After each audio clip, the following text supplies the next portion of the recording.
एक national player है, एक इंटरनेशनल प्लेयर है, इंजरी की वजह से 2 साल, 3 साल का गैप हो जाता है। आपके पर्सपेक्टिव से एज़ अ प्लेयर अगर मैं पूछूँ, तो कैसा फ़ील होता है कि आप 2 साल पहले तक मतलब देश को रिप्रेज़ेंट कर रहे हैं बड़े-बड़े हुँ, चैंपियनशिप्स में, हाँ, and then suddenly you got to know okay मुझे 2 साल या 3 हाँ। साल अभी इंजरी हुई है एंड मैं नहीं खेल सकती हूँ। सो एज़ अ प्लेयर वाली फीलिंग क्या थी? Uh, see as an athlete injuries are a part of it. या मतलब हम अब नीरज चोपड़ा ने भी सर्जरी करा रखी on his throwing arm. Right. किसने नहीं करा रखी? सो हुँ, आपकी बॉडी को आप इतना स्ट्रेस के थ्रू हुँ, पुट हुँ, करते हो, इतने अननेचुरल पोज़ीशंस में आपकी बॉडी जाती है कि इंजरीज़ नेचुरली होती हैं। हुँ, सो हर एथलीट के लिए एक छोटी से छोटी इंजरी भी एक्चुअली बहुत स्ट्रेसफुल हो जाती है, hmm, because you know your entire career is dependent on it. एक दैट्स ट्रू। छोटा-सा निगल है जो आपको लाइफ लॉन्ग हो सकता है परेशान करे, and it may not let you perform hmm, hmm, you know at your 100%। तो परेशान बहुत करता है, but then it is a part of it. All athletes deal with it. Somewhere मुझे भी यही लगता है कि इंजरी से तो सर्जरी, रिहैब, दिस वाज़ ये तो नॉर्मल होता है, एंड आई वुड हैव बिल्कुल, कम बैक। बिल्कुल। बट ये एक आई थिंक बहुत एक कॉन्शियस डिसीजन जैसे मैंने उस टाइम पे लिया हुँ, कि मैं कुछ अब अलग करना चाहती हूँ। और ऑब्वियसली लाइफ वो बहुत ही अलग लाइफ थी। अब मैं जिस तरफ जा रही हूँ, ये एक बहुत अलग लाइफ होगी। हाँ, हाँ। ये टाइम लगेगा एडजस्ट करने में, खुद से एक्सेप्ट करने में भी।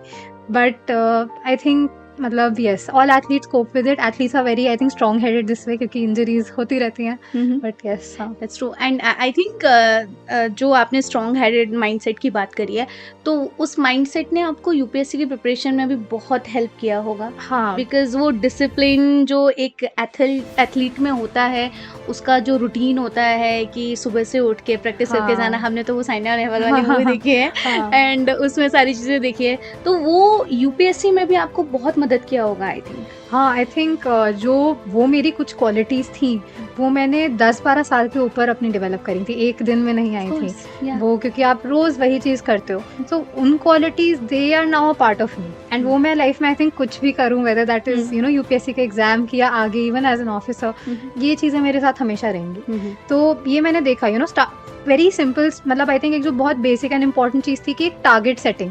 हम एज एन एथलीट में हमेशा ये होता था एक long term target, mid term target, short term target, then अपना पूरा स्वॉट एनालिसिस करना कि अच्छा स्ट्रेंथ्स ये हैं, वीकनेसेस ये हैं, अपॉर्चुनिटीज़ अभी मेरे पास ये हैं, थ्रेट्स ये हैं।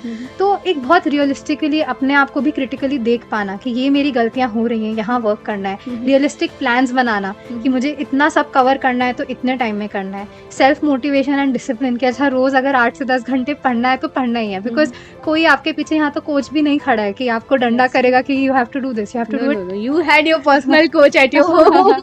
नहीं, but I think personal coach भी, even on the court, I think hmm, coach आपको गाइडेंस दे सकते हैं, आपको सही रास्ता दिखा सकते हैं, करना तो आपको ही है। बिल्कुल। And this was again a very similar thing, क्योंकि ये जैसे यूपीएससी तो बहुत ही लंबी जर्नी है, आपको कंसिस्टेंटली रोज करना ही है। मैं बल्कि अपने बहुत सारे बैडमिंटन फ्रेंड्स को जब वो मुझसे पूछते थे कि कितना पढ़ा, मैंने ये बोलती थी it is like doing a 400 meter वाला track session every single day continuously for 3 months, specially जो प्रीलिम्स और मेंस वाला पीरियड होता है, because 400 meter track session as athletes, मतलब बैडमिंटन प्लेयर एटलीस्ट हमारे लिए सबसे टफेस्ट होता था। इट वॉज अ सेशन जिससे पहले हर कोई रोता था, बहाने मारता था कि आज ये दर्द है वो दर्द है, एंड जस्ट डूइंग दैट, मतलब उतना रिगरस मेंटल स्ट्रेस के थ्रू जाना every single day continuously for 3 months, मतलब that was a very tough period. तो मैं उनको भी इसी एनालॉजी में समझाती थी।